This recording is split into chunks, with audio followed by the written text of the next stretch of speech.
स्वागत है आपका नो योर कंपनी में। और आज हम बातचीत करेंगे जाइडस वेलनेस के बारे में। और ये कंपनी एफएमसीजी कह सकते हैं, ओटीसी की है और बहुत ही प्रतिष्ठित और बहुत बड़े बड़े प्रोडक्ट्स इस कंपनी के हैं। तो आप बातचीत सुनेंगे तो आपको बहुत ही इंटरेस्टिंग लगेगा। कंपनी के सीईओ तरुण अरोड़ा जी हमारे साथ जुड़ेंगे, लेकिन सबसे पहले इस वक्त की सुर्खियां। हफ्ते के आखिरी दिन दबाव में बाजार, निफ्टी 18,300 के नीचे आया। सेंसेक्स भी आधा % टूटा। निफ्टी बैंक ऊपरी स्तर से करीब 250 पॉइंट फिसला। मिड कैप में बिकवाली हावी। सरकारी बैंकों में लगातार चौथे दिन तेजी का मूड। इस महीने 11% से ज्यादा उछला है निफ्टी पीएसयू बैंक इंडेक्स। आज bank of India, union bank, central bank और पीएनबी 4 से 5% उछले। बैंक ऑफ महाराष्ट्र में 10% की तेजी। सरकारी बैंकों को छोड़ सभी सेक्टर्स में बिकवाली। Auto, real estate, pharma shares में सबसे ज्यादा कमजोरी। बड़ी ब्लॉक डील के बाद नाइका में 3% से ज्यादा की मजबूती। टीपीजी कैपिटल ने बेचे 5 करोड़ से ज्यादा शेयर। इधर ब्रोकरेज अपग्रेड के बाद पीबी फिनटेक 8% ऊपर। और इसरो ने रचा इतिहास, सफल हुई देश के पहले निजी रॉकेट विक्रम एस की उड़ान।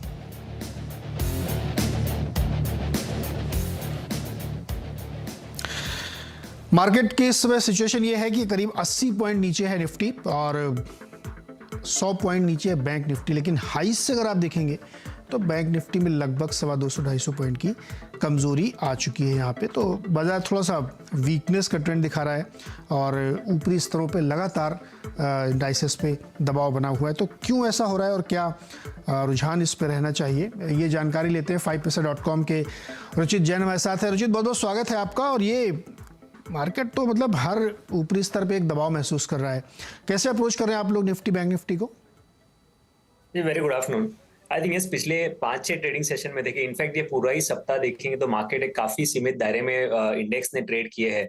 और जबकि मार्केट ब्रेथ इतनी ज्यादा पॉजिटिव नहीं रही है। इसका मेन रीजन ये है कि जो मिड कैप इंडेक्स है वो अपने पिछले सितंबर हाई से काफी निचले स्तरों से काफी नीचे ट्रेड कर रहा है। सो ये क्लियर इंडिकेशन है कि जो पार्टिसिपेशन है वो बहुत ही सिलेक्टिव स्टॉक से है।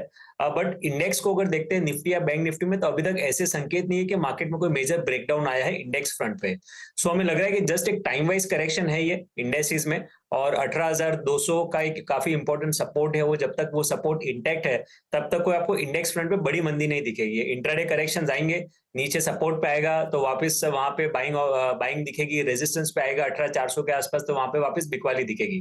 तो आई थिंक ये ब्रॉड 200 पॉइंट का रेंज मार्केट बना के इसी रेंज में थोड़ा कंसोलिडेशन कंटिन्यू रह सकता है। सेम बैंक निफ्टी में भी तो बिल्कुल निफ्टी में 18 से 18,400 यही रेंज है। सो हम हमारे क्लाइंट्स को भी यही सलाह दे रहे हैं कि जो डिक्लाइंस आते हैं 18,250 240 वो रेंज पे वहां पे बाइंग अपॉर्चुनिटी ढूंढे, 18,200 के नीचे स्टॉप लॉस रखे और हायर लेवल्स पे जब भी 18,400 के आसपास आता है तो वहां पे प्रॉफिट बुकिंग करे। सिमिलरली बैंकिंग स्पेस से भी बैंकिंग स्पेस में रिलेटिवली आई थिंक एक थोड़ा सा आउट परफॉर्मेंस आगे चल के कंटिन्यू रहेगा, क्योंकि जो लार्ज कैप स्टॉक्स है बैंकिंग में, आप कोटक बैंक में देखिए या एचडीएफसी बैंक में देखिए, even state bank of India, ICICI bank, ये लार्ज कैप स्टॉक्स में कहीं भी मंदी के या बिकवाली के निशानी नहीं है। सो आई थिंक बैंकिंग में थोड़ा रिलेटिव आउट परफॉर्मेंस और कंटिन्यू रह सकता है। और इनकेस इन चारों में से कोई भी एक दो या तीन नाम्स अगर ऐसे है कि जिनमें एक अच्छी मूवमेंट पॉजिटिव साइड आती है तो बैंकिंग स्पेस आपको आने वाले सप्ताह में फिर से अच्छे अपमूव्स दिखा सकते हैं। ओके रचित, कोई स्टॉक आइडिया भी ढूंढा आपने इस वक्त अगर किसी को कोई ट्रेड लेना हो तो? जी यस, नो दो आइडियाज है इनफैक्ट, नो दोनों, क्योंकि मार्केट का ब्रॉडर ट्रेंड पॉजिटिव है। लेकिन यहाँ पे मैं ट्रेडर्स को ये भी सलाह दूंगा कि क्योंकि मिड कैप स्पेस नहीं चल रहा है, मार्केट ब्रेथ इतने पॉजिटिव नहीं है, तो काफी सिलेक्टिव स्टॉक्स में ट्रेडिंग करिए। जो स्टॉक्स अंडर परफॉर्म कर रहे हैं, कि जो रीसेंट रैली में जिन्होंने पार्टिसिपेशन नहीं किया है, वैसे थीम्स या वैसे स्टॉक्स को बिल्कुल अवॉइड करें। सो मेरा पहला पिक है लार्सन एंड टुब्रो, क्योंकि हैवी वेट्स में एक अच्छा मूव है। एलएनटी में एक अच्छा कंसोलिडेशन अपने पूरे 20 दिन के ईएमए के ऊपर हुआ है। तो यहाँ पे रिस्क रिवॉर्ड रेशियो काफी अच्छे है फ्रेश लॉन्ग्स के लिए। सो 1970 के स्टॉप लॉस से एलएनटी में खरीदारी करें 2100 तक के शॉर्ट टर्म टारगेट्स के लिए। और पीएसयू एज अ थीम काफी बजिंग है। पिछले कुछ दिनों में हमने काफी सारे पीएसयू स्टॉक्स में एक अच्छा मूव देखा है। तो with in the PSU basket REC लग रहा है कि यहाँ से एक अच्छा मूव करंट लेवल से दे सकता है। तो आरईसी में 97 के स्टॉप लॉस से खरीदारी करें। शॉर्ट टर्म में आप एक हफ्ते का व्यू रखते तो 108 तक के टारगेट से स्टॉक में आ सकते हैं। ओके, तो ये दो स्टॉक हैं जहाँ पे आप ट्रेडिंग बेट इस वक्त ले सकते हैं, जो रचित की गॉल्स हैं, जो रचित को पसंद आ रहा है। रचित, बहुत बहुत शुक्रिया हमारे साथ जुड़ने के लिए। चलिए अब बातचीत करेंगे जाइडस वेलनेस के बारे में और आपको बताएंगे विस्तार से कि कंपनी की क्या स्थिति है। तो दूसरी तिमाही के जो नतीजे आए हैं वो कमज़ोर हैं। अगर आपने देखे होंगे तिमाही के दौरान कंपनी का प्रॉफिट जो है 60% घटा है और जो कामकाजी मुनाफा एबिटा है 47% कमज़ोर हुआ। रादर अगर आप कहें तो पिछले कुछ समय में डिग्रोथ भी देखी गई है ऑपरेटिंग प्रॉफिट में। तो और इसके क्या कारण है, क्यों ऐसा हुआ है, हम इस पे बातचीत करेंगे। कंपनी के CEO तरुण अरोड़ा जी हमारे साथ जुड़ गए। तरुण सर, बहुत बहुत स्वागत है आपका CNBC आवाज़ पर। जाइडस वेलनेस एक ऐसा कंपनी, ऐसा ब्रांड है जो मार्केट लीडर है बहुत सारे। ये मुझे बताते हुए बहुत अच्छा लग रहा है कि आपकी जो ब्रांड्स जो सब लोगों ने सुने होंगे, Sugar Free, Complan, Glucon D, Nycil, Everyuth, Nutralite, इन सब में मार्केट शेयर डोमिनेंट है। आप शुगर फ्री में तो 95% मार्केट शेयर है, मतलब दूसरा कोई है ही नहीं कंपटीशन इसमें। इसी तरीके से नाइसिल में आप देखेंगे जो पाउडर है, prickly heat powder, 35% market share है इसमें। ग्लूकॉन-डी में 60% मार्केट शेयर है और जो एवर यूथ का स्क्रब है उसमें 75% मार्केट शेयर। इस तरीके की डोमिनेंस वाली ये कंपनी है, लेकिन नतीजे सेकेंड क्वार्टर में निराश किए। क्या हुआ तरुण सर, ये क्या हुआ क्या सेकंड क्वार्टर में? Thank you, Neeraj ji, for having me on this show. So, first of all, it's a great show. I've watched this. So, मैं Zydus Wellness के बारे में बताऊँ. Thank you for sharing some of the highlights. I think if you look at it, we have grown 12% से ऊपर की growth है हमारी, and it is led by volume growth in इस इंडस्ट्री में जहां पर ज्यादातर लोगों की ग्रोथ लो सिंगल्स में है। कोई एक दो कंपनीज हैं by exception which have grown well in this quarter. हमने ग्रोथ के ऊपर फोकस किया है इस समय and that has really helped us.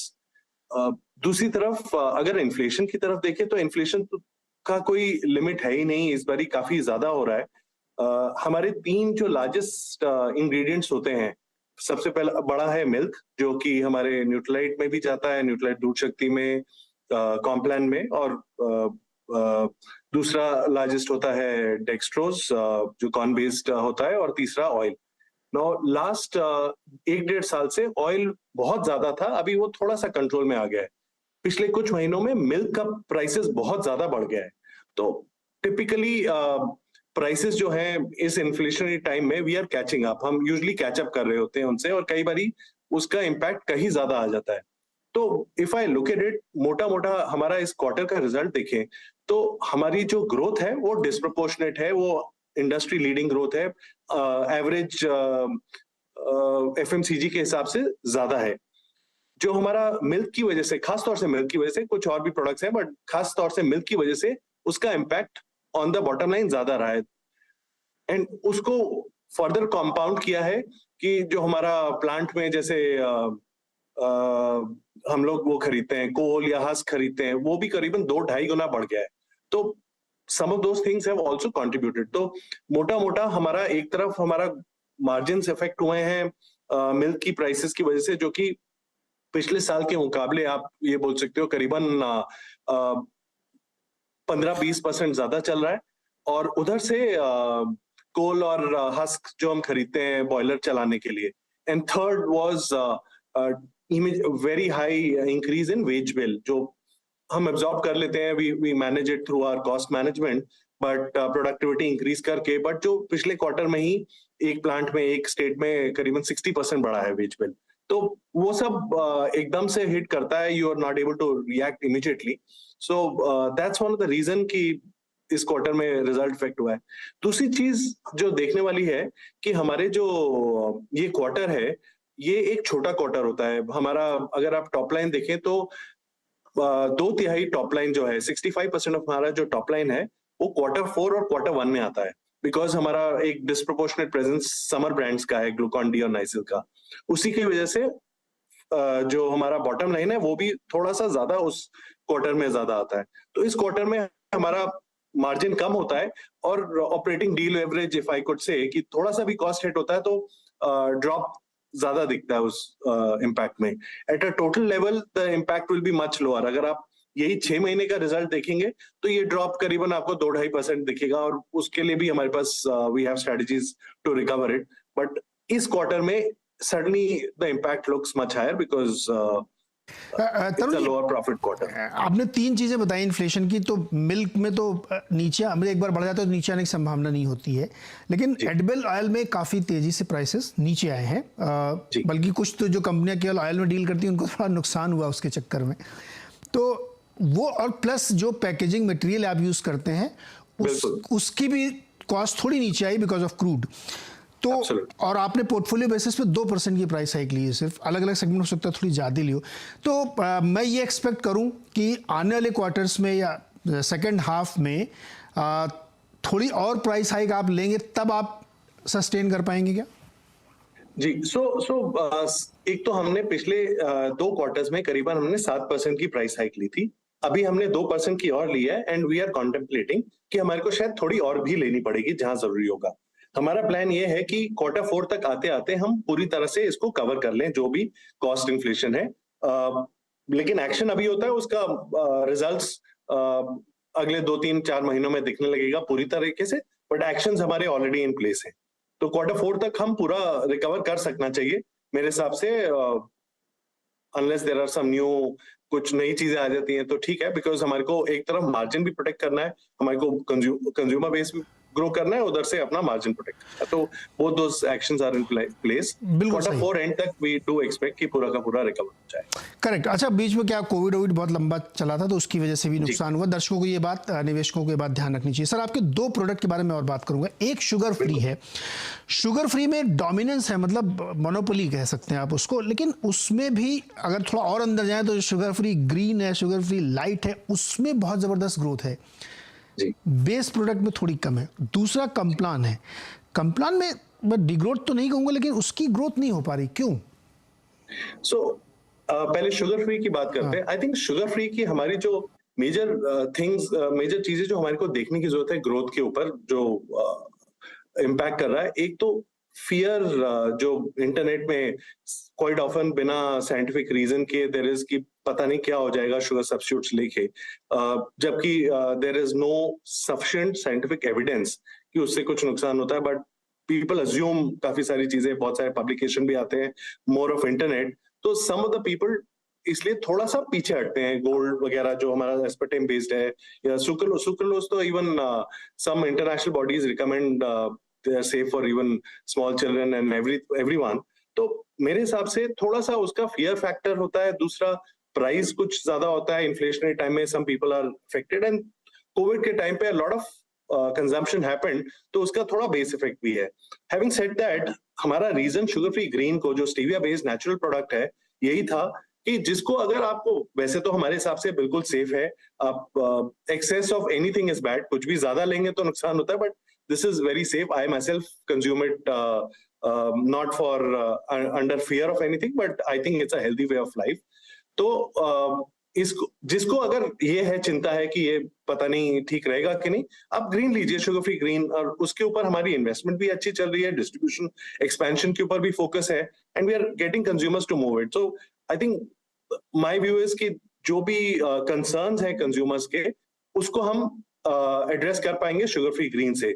Sugar light is a blended sugar, it is more of a sugar, healthier sugar, and उसके consumers थोड़े अलग हैं, एंड वो भी जब से हमने लॉन्च किया हर साल में ही ऑलमोस्ट डबल हुआ है। बेस स्मॉल था बट धीरे धीरे बढ़ रहा है। तो मेरे हिसाब से जो आज का कंज्यूमर है, जो who is demanding more natural, safety जिसकी कंसर्न है, even if it is due to internet, हम उसकी जो एक्सपेक्टेशन है उसको खरा उतरने के लिए ये प्रोडक्ट्स लॉन्च किए, and we are getting good response, and इससे हम जो प्रॉब्लम्स जो नेगेटिव है उसको कवर कर पा रहे हैं। तो मेरे हिसाब से short to medium term sugar free और इनफैक्ट पूरा स्वीटनर फ्रेंचाइज जो है वो डबल डिजिट ग्रोथ पे चलता रहेगा। 1-2 क्वार्टर प्लस माइनस होता है, बट लास्ट 4-5 साल का भी देखो तो करीबन हाई सिंगल डिजिट्स तो आया ही है ग्रोथ, तो कोई ऐसी बात नहीं है। We want to grow it fast. Coming on to Complan जो आपने बोला, आई थिंक कॉम्प्लान का मेजर इशू तो ये है कि overall category in last couple of years, specially इस साल पिछले 9 महीने जनवरी टू सितंबर का हम मार्केट ट्रेंड देखते हैं, तो it is been struggling this category. तो थोड़ा सा उसका भी मार्केट का इम्पैक्ट है। हम मार्केट लीडर है नहीं इस एक कैटेगरी में, एंड इसलिए हमारा we can move it only to so much level. But the fact is that we are playing very clearly in a superior nutrition. तो हमारा प्रोडक्ट जो है एक स्ट्रॉन्ग न्यूट्रिशन प्रोडक्ट है, हिस्टोरिकली प्रूवन है, क्लिनिकली प्रूवन है, with the fact कि it helps get better nutrition, milk based nutrition है. तो इसलिए मेरे हिसाब से जर्नी चलती रहेगी. A lot of consumers inflation की वजह से, कुछ और कंपटीशन की वजह से सैशेज की तरफ, लो प्राइस प्रोडक्ट्स की तरफ आ गए, जो कि हमारा फोटे नहीं था. तो इसलिए वो उसमें हम तरुण जी, मैं इसी सवाल को पूछना चाह रहा था कि ये जो स्मॉलर क्वांटिटी के सैशे का पूरा कल्चर, और वो चूंकि कुछ रीजन्स में बहुत ज़्यादा चलता है, वो मैं ये क्या कहूँ कि आप मतलब चूक गए, या आपने उसको प्रियम्प्ट नहीं किया, या आपको लगता है थोड़ा लेट हो गया, क्या हुआ? देखिए दो पार्ट्स है इसके. मेरे हिसाब से कॉम्प्लान जो है, न्यूट्रिशन है, ये शैम्पू नहीं है, सोप नहीं है. ये आज मेरे को बाल अच्छे करने, आज मैं सैशे से धो लूं, नहीं होता. न्यूट्रिशन इज जो आप लगातार फूड दैट यू ईट, जो आप लगातार खाते, तो उससे न्यूट्रिशन बॉडी का बिल्ड होता है. तो सैशे की दो रीजन हो सकते हैं, जिसके पास कैश नहीं है या आज न्यूट्रिशन लेना है. आज न्यूट्रिशन वाले में I don't think is the right answer for them, but ठीक है, अब मार्केट का मूवमेंट है उस तरफ. Leaders are driving, category leaders are driving it to that direction. It's there choice. तो हमारा व्यू ये था कि अगर आप कम से कम 200 ग्राम का या 500 ग्राम का पैक ले, जिसमें आप कम से कम 2 हफ्ते या 1 महीने का न्यूट्रिशन प्रोडक्ट लेंगे, तभी आपका न्यूट्रिशन में बेनिफिट मिलेगा. एंड दैट्स व्हाई हमारा फोकस उसी पे रहा है. हमने कहा market is moving there, therefore I need to respond. So we are responding, but we took our time because मेरे हिसाब से directionally it's not the best for the consumer, but I am not the one to judge. जैसा consumer का इसका जवाब एक ये भी है, या इसका क्वेश्चन एक ही है. आपके जवाब से मैंने क्वेश्चन बना रहा कि आपकी टोटल ग्रोथ का 25% रूरल रीजन से आता है जी. और इस वक्त ये आपने भी एक्सपीरियंस किया होगा कि रूरल छोटे शहरों में थोड़ा सा दिक्कत है, लोग कम खरीद रहे हैं, इन्फ्लेशनरी इम्पैक्ट उनके ऊपर आया है, राइट?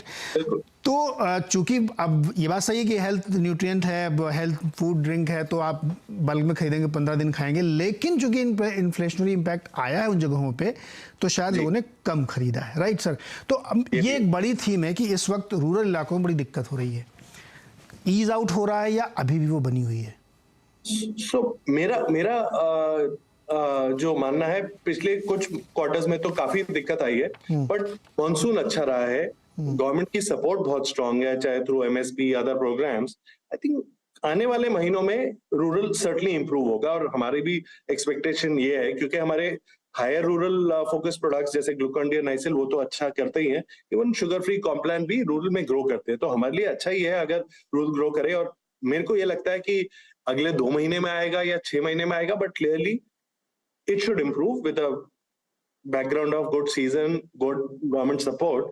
I am hopeful कि rural should be back, improvement आनी चाहिए. The other thing, of course, जो आप सही कह रहे हैं, inflation का impact काफी और लोअर इनकम में ज्यादा इम्पैक्ट होता है, रूरल में ज्यादा इम्पैक्ट होता है. तो होपफुली इन्फ्लेशन थोड़ी सी अगर कंट्रोल में आएगी तो it will be good for everyone, and rural should be gain from it. बिल्कुल परफेक्ट. तरुण जी, एक बहुत छोटा सा जवाब, चूंकि बहुत सारे बातें मैं करना चाहता हूँ, पार्ट 2 में इसका किसी दिन फिर करूंगा थोड़े गैप के बाद.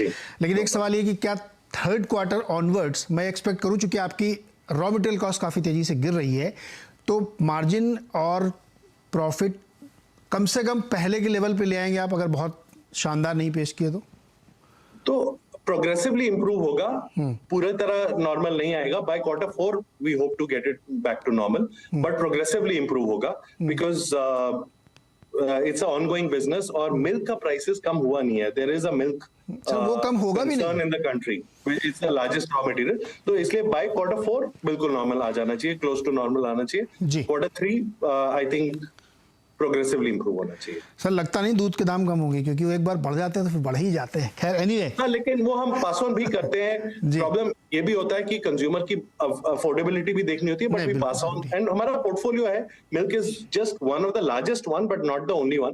तो वो through a balance of portfolio हम मैनेज करके आगे बढ़ जाएंगे. कोई ऐसी बिल्कुल. तरुण जी, बहुत इंटरेस्टिंग बातचीत रही, लेकिन अभी बहुत सारी बातचीत करना बाकी, समय की मजबूरी. हम पार्ट 2 में आपसे 10-15 दिन बाद फिर बात करेंगे, जिसमें इनोवेशन पे बात होगी, जिस पर आपके नए जो एक्सपेंडिचर्स हो सकते हैं एडवर्टीजमेंट के, प्रमोशन के, उस पर बात होगी, और रूरल और ऑनलाइन मार्केटिंग की स्ट्रेटजी बात करेंगे, लेकिन वो 10-15 दिन बाद पार्ट 2 जाइडस के साथ हम लोग बातचीत करेंगे। आज के लिए फिलहाल इतना ही। तरुण जी, बहुत बहुत शुक्रिया। Thank you very much, all the best. Thank you.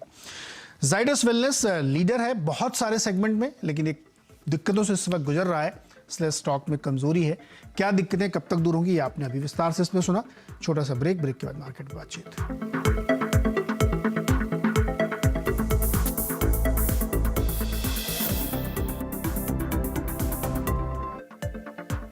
स्वागत है एक बार फिर से आपका। और बाजार में थोड़ी कमजोरी और बढ़ गई। निफ्टी अब 115 पॉइंट नीचे है और बैंक निफ्टी 200 पॉइंट के करीब नीचे है। ऊपरी स्तर से देखें तो करीब 400 पॉइंट नीचे करीब बैठता ही है। तो बाजार में थोड़ा ऊपरी स्तर पे प्रेशर बढ़ रहा है और ब्रॉडर मार्केट में भी गिरावट ज़्यादा देखने को मिली, क्योंकि मिड कैप इंडेक्स सबसे ज़्यादा लगभग 0.25% कमजोर है। छोटा सा एक ब्रेक के बाद आपके लिए कमाई का अड्डा बनेगी ट्रेडिंग स्ट्रैटेजीज।